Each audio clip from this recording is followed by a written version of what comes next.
Internal Revenue Code, Section 871. Tax on non-resident alien individuals. A. Income not connected with United States business, 30% tax. 1. Income other than capital gains.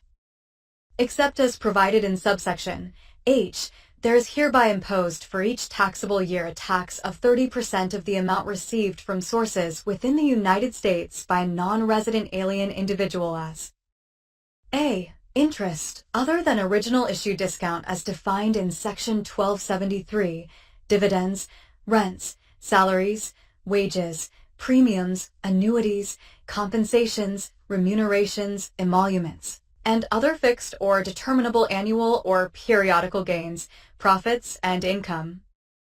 B. Gains described in subsection B or C of Section 631. C. In the case of I. A sale or exchange of an original issue discount obligation, the amount of the original issue discount accruing while such obligation was held by the non-resident alien individual, to the extent such discount was not theretofore taken into account under Clause 2, and 2. A payment on an original issue discount obligation, an amount equal to the original issue discount accruing while such obligation was held by the non-resident alien individual, except that such original issue discount shall be taken into account under this clause only to the extent such discount was not theretofore taken into account under this clause, and only to the extent that the tax thereon does not exceed the payment less the tax imposed by subparagraph A thereon, and D. Gains from the sale or exchange after October 4th, 1966 of patents, copyrights, secret processes and formulas, goodwill, trademarks, trade brands, franchises, and other like property, or of any interest in any such property, to the extent such gains are from payments which are contingent on the productivity, use, or disposition of the property or interest sold or exchanged, but only to the extent the amount so received is not effectively connected with the conduct of a trade or business within the United States. 2. Capital gains of aliens present in the United States 183 days or more.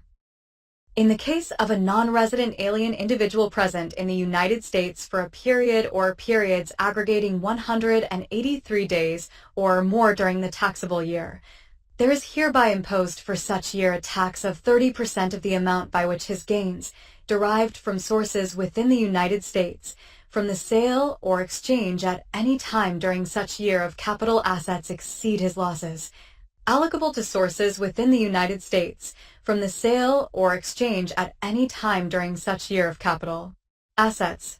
For purposes of this paragraph, gains and losses shall be taken into account only if, and to the extent that, they would be recognized and taken into account if such gains and losses were effectively connected with the conduct of a trade or business within the United States, except that such gains and losses shall be determined without regard to Section 1202, and such losses shall be determined without the benefits of the capital loss carryover provided in Section 1212. Any gain or loss which is taken into account in determining the tax under paragraph 1 or subsection B shall not be taken into account in determining the tax under this paragraph. For purposes of the 183-day requirement of this paragraph, a non-resident alien individual not engaged in trade or business within the United States who has not established a taxable year for any prior period shall be treated as having a taxable year, which is the calendar year. 3. Taxation of Social Security benefits. For purposes of this section and Section 1441. A. 85% of any Social Security benefit, as defined in Section 86, D, shall be included in gross income, notwithstanding Section 207 of the Social Security Act, and B. Section 86 shall not apply. B. Income connected with United States business graduated rate of tax. 1. Imposition of tax. A non-resident alien individual engaged in trade or business within the United States during the taxable year shall be taxable as provided in Section 1 or 55 on his taxable income which is effectively connected with the conduct of a trade or business within the United States. 2. Determination of taxable income. In determining taxable income for purposes of paragraph 1, gross income includes only gross income which is effectively connected with the conduct of a trade or business within the United States. C. Participants in certain exchange or training programs.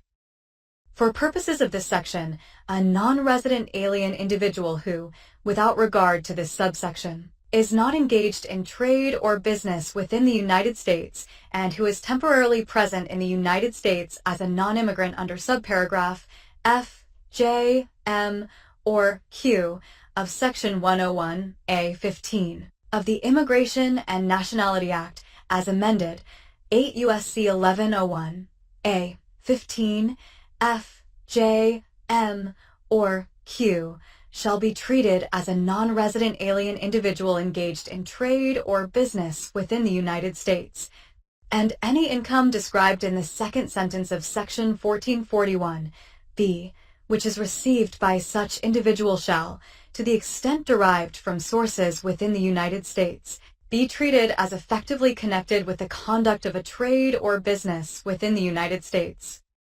D. Election to treat real property income as income connected with United States business. 1. In general, a non-resident alien individual who during the taxable year derives any income A. From real property held for the production of income and located in the United States, or from any interest in such real property, including I. Gains from the sale or exchange of such real property or an interest therein. 2. Rents or royalties from mines, wells, or other natural deposits, and 3. Gains described in Section 631, B, or C, and B, which, but for this subsection, would not be treated as income which is effectively connected with the conduct of a trade or business within the United States, may elect for such taxable year to treat all such income as income which is effectively connected with the conduct of a trade or business within the United States. In such case, such income shall be taxable as provided in subsection B. 1. Whether or not such individual is engaged in trade or business within the United States during the taxable year. An election under this paragraph for any taxable year shall remain in effect for all subsequent taxable years, except that it may be revoked with the consent of the Secretary with respect to any taxable year. 2. Election after revocation. If an election has been made under paragraph 1 and such election has been revoked, a new election may not be made under such paragraph for any taxable year before the 5th taxable year which begins after the 1st taxable year for which such revocation is effective, unless the Secretary consents to such new election. 3. Form and time of election and revocation. An election under paragraph 1 and any revocation of such an election may be made only in such manner and at such time as the Secretary may by regulations prescribe. E. Repealed. Pub. L.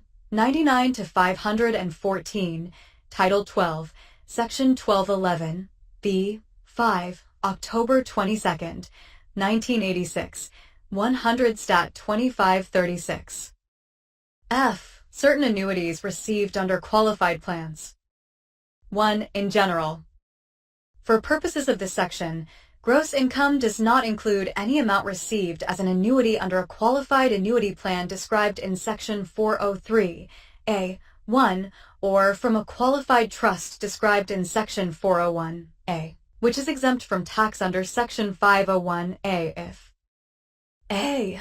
All of the personal services by reason of which the annuity is payable were either I. Personal services performed outside the United States by an individual who, at the time of performance of such personal services, was a non-resident alien, or 2. Personal services described in Section 864, B.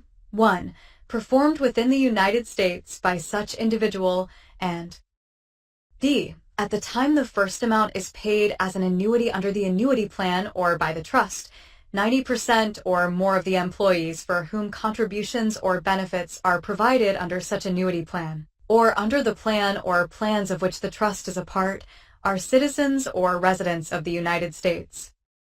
2. Exclusion. Income received during the taxable year which would be excluded from gross income under this subsection, but for the requirement of paragraph 1b, shall not be included in gross income if a. The recipient's country of residence grants a substantially equivalent exclusion to residents and citizens of the United States, or b. The recipient's country of residence is a beneficiary developing country under Title V of the Trade Act of 1974, 19 U.S.C. 2461 etc.